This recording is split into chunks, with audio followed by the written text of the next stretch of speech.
itself is a word. The word is interesting because it's a word that comes from a pagan. Hollywood is the holy wood, and it was the wood that the magical wands were made out of in the pagan sorcery, magic.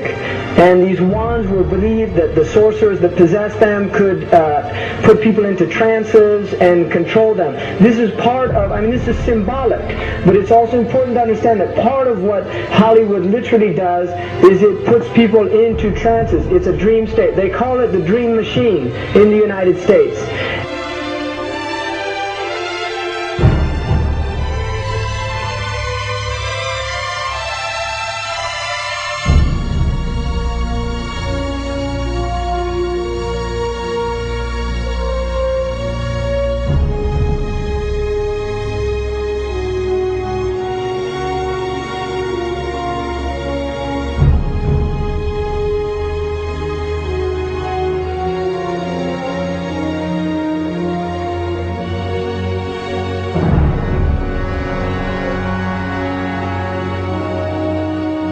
And it creates fantasies for people. It puts people into these things. Now, one of the things is interesting that in the part of what's done in movie theaters, in darkened rooms where people watch television, is literally a trance state that occurs. So what's called suspended state of disbelief. You enter into a state, you suspend your disbelief and enter into a state whereby you begin to believe what you internally realize is imagination.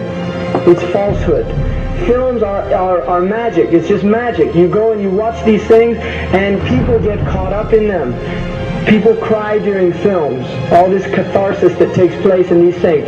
Many of the films, and this is an important element in the control mechanism, is literally allow people to go and have certain type of catharsis as a purging experience, which Aristotle talks about the necessary element. One of the necessary elements of tragedy is to create this cathartic experience.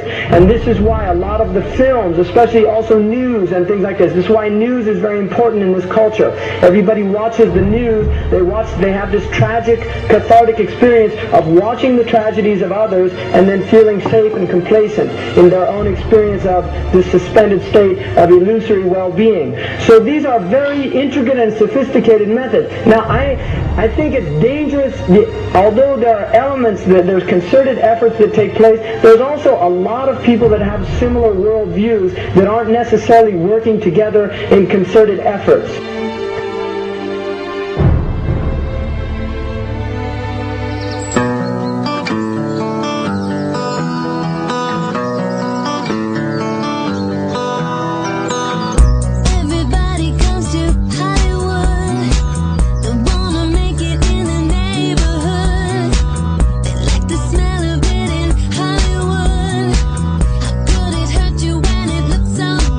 Shine your light now.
not supposed to be up here.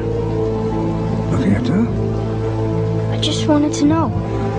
Well, you're old enough, I suppose. You should know the story. Okay, here we go. It was 1832, on a night much like this.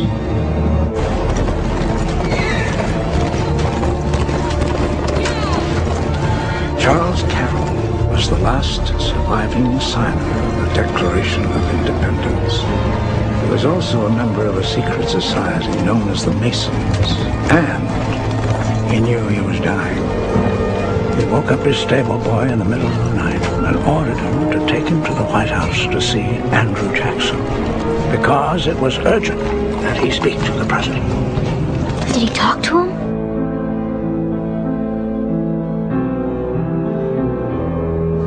No, he never got the chance. The president wasn't there that night. But Charles Carroll had a secret. So he took into his confidence the one person he could. My grandfather's grandfather, Thomas Gates. What was his secret? A treasure. A treasure beyond all imagining.